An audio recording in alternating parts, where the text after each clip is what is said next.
When you get there, you're going to get this little tourist visa,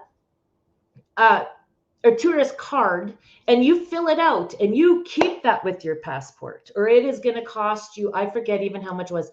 It was very expensive to replace it because you needed it to leave the country. Take extra medication because a lot of it just is not available. Sun is different tropical than it is here. Surprise. So this is something they import. I ran out of my stuff. I had to buy this. This was $25 US. When I checked on my credit card for this little thing of aloe, it cost me $34.61. Take twice as much as you think you're going to need. Same as sunscreen.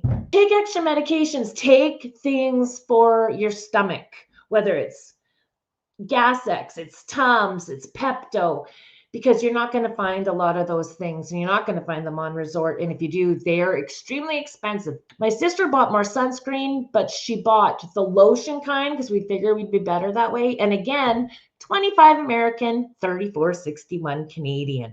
That there are still two types of people. There are those that are genuine friendships and they open their home to you.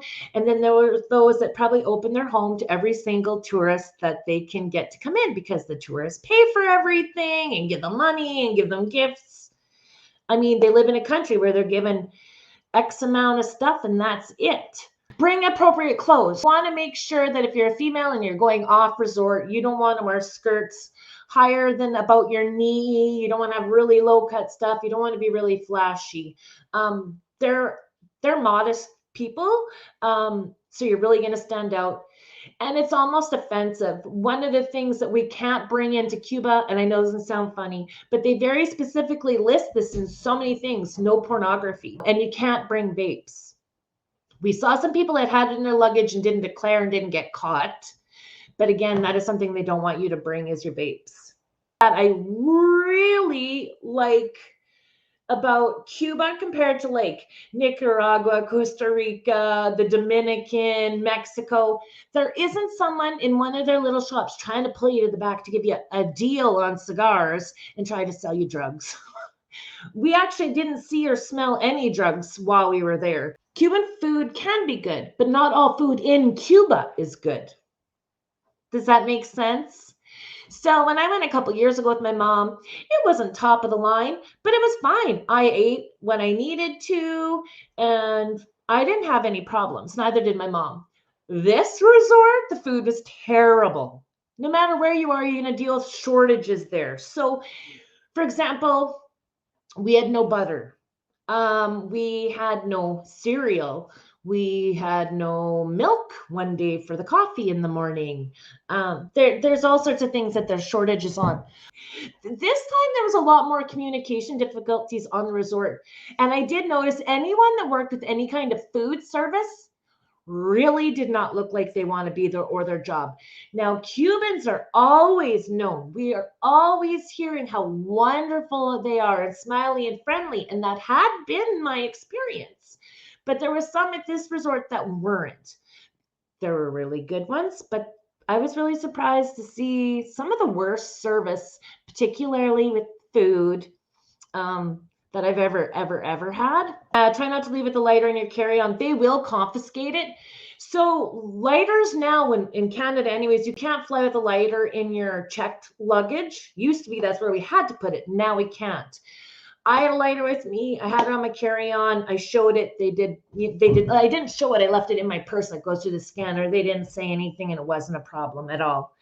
But I've been on a flight to the Dominican that stopped in Cuba, where we had to get off the plane and back on, and they did confiscate our lighters at that point in time. And so there are these little restaurants basically outside of someone's home. Now, we didn't have enough time exploring to go check those out and go buy some food from a local that was making it at their home, but that is something that is still on my bucket list. The money is definitely king, and if you're a good tipper, you get the best service on earth. What I took this time was feminine hygiene products because they do have shortages on them and they are very expensive there. So I took that for the maids and some hats, some fishing hooks and lures, and some school stuff, like those kinds of things. Makeup that I have that I never use, that's expensive there, and it's something for the ladies. So yeah, it was pretty easy. A lot of people will bring a lot of children's clothes. I don't have any of that here anymore, but I've done that in the past. You're advised not to leave with Cuban pesos because you cannot exchange them back into Canadian in Cuba or at home. So if you take them with you home, because I have on a previous trip, it really has no value. You can't do anything at the bank with it. But first trip, Cuba had two currencies. So I really had to research on my first trip to even understand what each bill looked like, to know which currency, because they had different values. Even though there's an embargo between the US and Cuba, they compare everything still to the US dollar. So if you see prices and it's not in Cuban pesos, it's in US dollars, even though you almost never find an American there. So I came home with a couple different pesos, but there are two kinds. There are the local currency. One is CUC and one is CUP. You have to forgive me, I can't remember right now which is which. So there's the local currency only for residents of Cuba, and then there's the tourist currency. And they both had different monetary values compared to the US dollar. So that's why a lot of sites would tell you before, do not make change with street vendors and stuff, because you could get ripped off that way. They could be trading you their local currency for your American or Canadian, and you're actually losing a lot of money. Well, that can't happen anymore because everything is now changed to one currency. So the Cuban peso is to Canadian is about, when we were there, it was 85 cents. So 85 pesos equals $1 Canadian. Just to give you guys a for instance. Although when we were on the bus to the resort, they would only do up to $20, but they gave us a better rate of 90 pesos per dollar. We were given a lot of conflicted information on currencies between what I read online, what I was told on the bus, and what I was told on the resort by staff. So on the bus, they said, you can tip in anything you want to tip. If you want to tip, you can tip in anything you want. The ones and twos from Canada, and I don't have one on me here, are loonies and toonies. So they're coins. Cubans cannot exchange Canadian coins for anything. So what they do is they'll keep track of you when you're on your trip. And usually on your last day, they'll come to you with loonies and toonies and be like, can I trade this for dollars? So it's no problem to trade $20 and change with the $20 bill so that they can use it. So the only way that's of value to them is if a Canadian is willing to exchange it and take the coins home with them.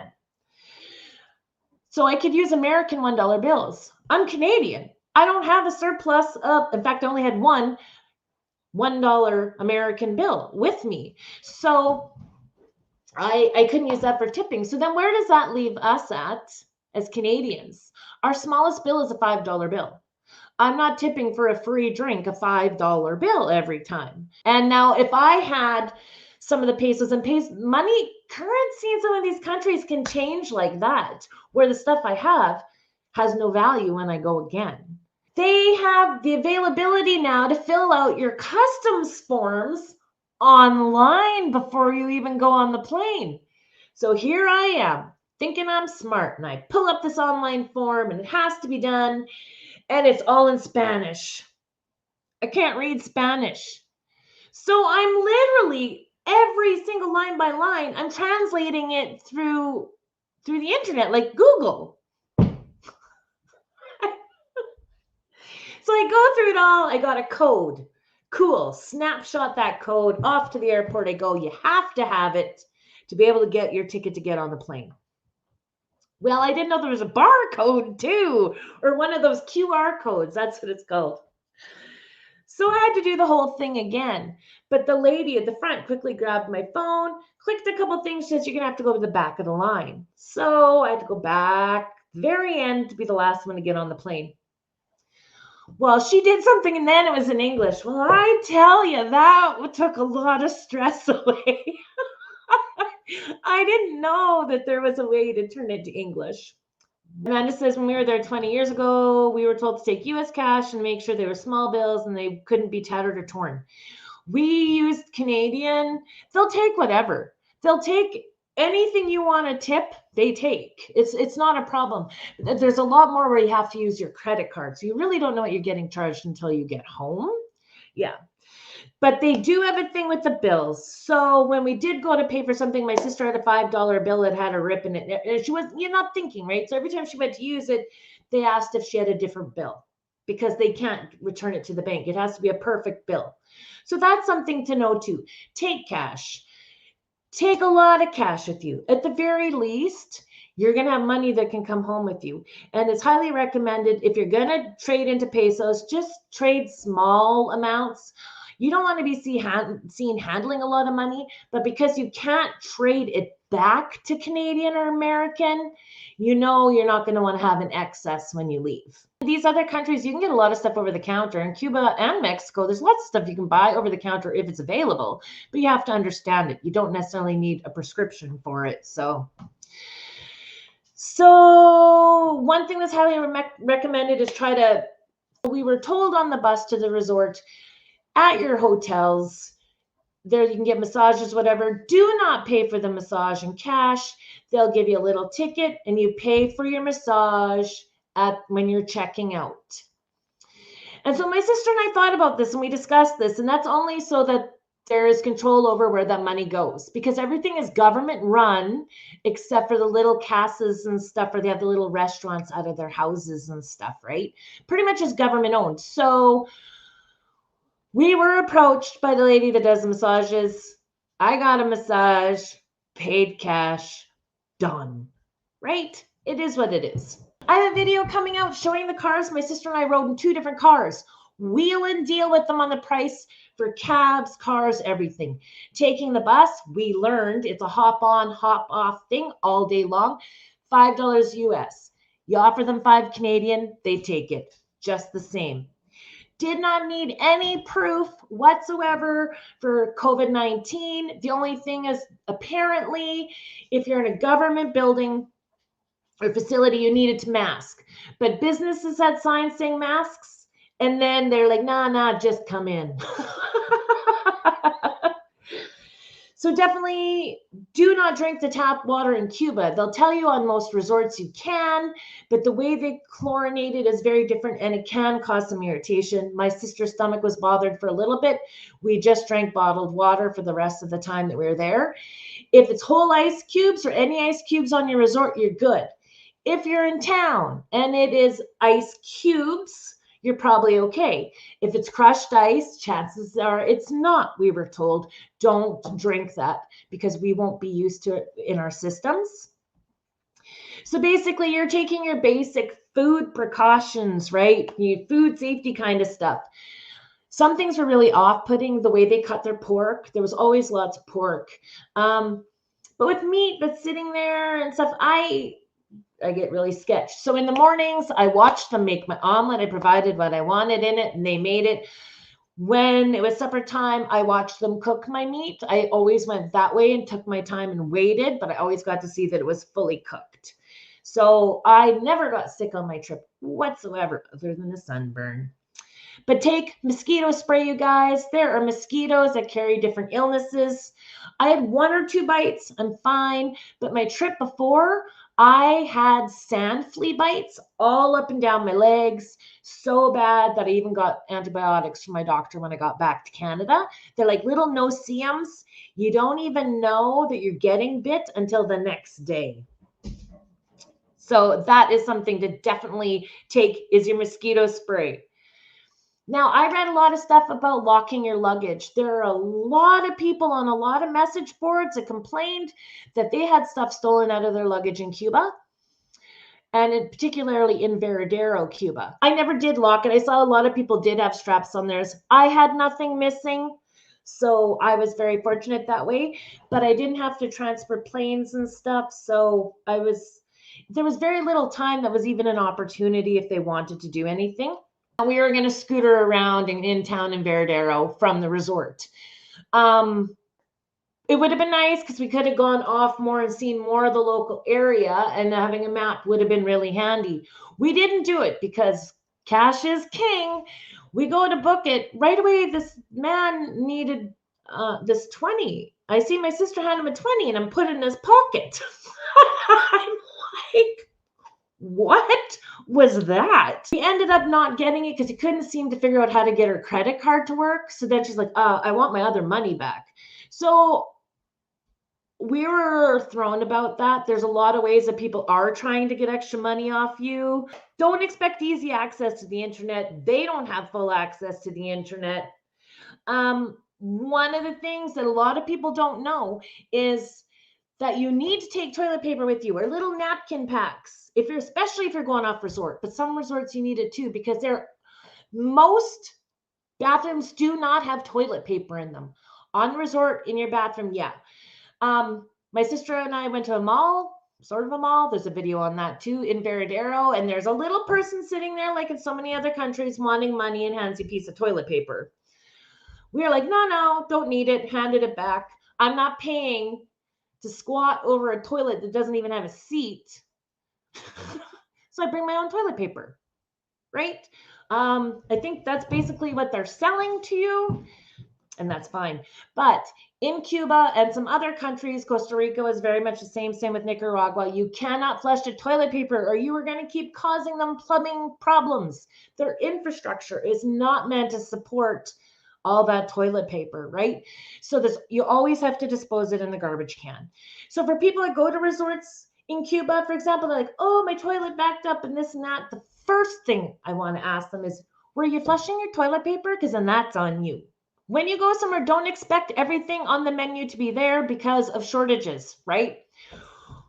You guys, I have videos about this resort that I went to. I was very impressed with it for it being a 3-star in Cuba, because a 3-star in Cuba is like a 1-star here, typically. That's how we know it's standard. But this place was really nice, and they've been doing some upgrades and stuff. Food was shitty. We get there and I wanted a pina colada. That was the first thing I wanted, even one pina colada. I couldn't get a pina colada anywhere. And they wouldn't tell me why. They just said no. So I'm like, okay. I don't get a pina colada. Can I get a coffee? Oh, this machine's broken. You have to go over there. We're like, oh, you know what? Let's just go to the buffet. Let's eat. Go sit down to eat. I order cafe con leche. And they're like, we don't have any coffee. Like, are you kidding me? Are you kidding me? And I am pretty much someone that can't drink a lot of citrus because I'm allergic to it. Their lemonade is from a powder. Pineapple is pineapple juice, mango as well. The only pop that they have is like a no-name kind of cola and Fanta. Everything's Fanta, and that's orange pop. So I didn't drink very many drinks because I didn't like them. I will tell you, if you're a big drinker, you're going to love Cuba, especially on the all-inclusive resorts, because they free pour. Those are extremely strong drinks everywhere you go. Don't expect high-quality service everywhere. It's hit and miss, just like anywhere else in the world that you want to go, right? When I went on this trip with my sister, we knew we're probably not going to like the food. If we go by what everybody says, especially being a 3-star resort, the food is not going to be done well. But we went for the beaches, the ocean, amazing, warm, clear, clean, no rocks, no nothing. Although only one morning was there some seaweed on the beach. That happened to be the day I took my phone and did my recording. But I swear to you, any other time there was no seaweed on those beaches. There's no rock barriers out there like there is in a lot of the places on the Riviera Maya. This Cuba is the place that you want to be in the water. It is the most amazing therapeutic thing. My sister and I went on a catamaran free. We didn't use a kayak or the hobby cat thing. There's what do you call that? Catamaran and little thing you pedal boat. We didn't use those. We kind of ran out of time. Definitely try to learn some Spanish. We take for granted a lot of places do speak a lot of English. Huatulco is the worst for the language barrier, and then this trip was the next for me. There was quite a few people there that knew key phrases, but that was about it. Do not talk politics in Cuba. Do not take photos of the police. Taking the photos of the police is illegal to do, and that is reported everywhere you read. But we do encourage supporting local Cuban people. There's a difference when you go, know what is a local Cuban person and what is the government. Hey, Jeff, because it really makes a key difference in where your money goes and how much it helps those people. Because yes, they have their rum and their coffee and their cigars as their main sources. The rest is all tourism. And at the airport, you can use any kind of currencies, mix some, anything else, but it is so expensive. I spent $13 on the flattest little sandwich I ever had, about the size of my palm, and it's thick, right? And a bottle of water. We've always known that Cuban people are amazing people. Oh, and they have the coolest brown eyes. They're like this really bright milk chocolate kind of color. It is like the coolest brown that I have ever seen. And I never thought I'd really like brown eyes, but wow, they're gorgeous. Like the light hits their eyes. It's beautiful. We had evening entertainment. We had these lovely day beds every day because we went April. It's not as busy. We went before the Easter break. So we had sometimes even the whole entire pool to ourselves. There's a jacuzzi outside. Oh my gosh. The water, the pools, everything, all of that was great. And the beds were amazing. I couldn't believe it. I had a king size bed in that suite, and it wasn't two single beds pushed together like it is in most of those countries, but it was an amazing mattress. It was a brand new mattress. It was gorgeous, gorgeous, gorgeous. What knickknacks did I bring home? I brought coffee. Obviously, the rest of this, I wasn't leaving that behind. This is like liquid gold over here. I didn't buy souvenirs. I'm trying to think. Did I? I bought coffee, a couple bricks of coffee. Worked out to, it was $5 or $6 American. It was like $8 Canadian. Cappuccinos were good all the time. I put a short out about it being in a plastic cup, and it was hit and miss with that too. For a day, it might be only plastic cups. The other day, they have no plastic cups to go take it with you, but they have the regular cup and saucer. Hit and miss with everything. I almost feel like they were understaffed. And they do say, if you're buying cigars in Cuba, buy them from a reputable business, not those little shops where it's like a flea market kind of look, because those aren't usually the genuine, especially if you don't know your cigars. It's really easy to get ripped off for the quality. So they do say, make sure you're going to somewhere reputable. We had a place on resort that sold cigars and cigarettes, which were still much cheaper. We had people selling stuff on the beach, but they can only come up, I think about 3 feet off the water. That part's public and the rest is private. They can't, and they have security guards there all the time. The fact that when I got on the bus from the airport, they had no record of me. So I'd show them everything to be able to get on the bus to the resort.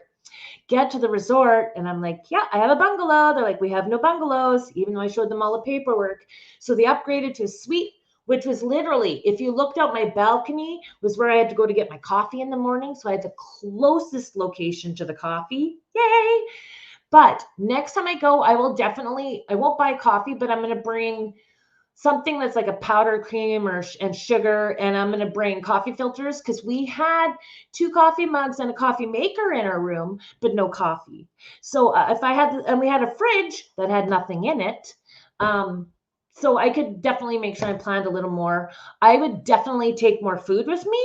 I would take anything that's non-perishable, because I thought for sure, because the first time was really great, that this time would be too. And it wasn't at all. So yeah, I definitely did not gain any weight on this trip. Cuba is like anywhere else. Go with an open mind, but it is affordable. Everything's like really affordable or really expensive, and that's based on availability. So if you make sure you have the right information and you plan for it, you're going to have an amazing holiday, because that is the best beaches I've ever been on, and it's something that I definitely want to do on a regular basis.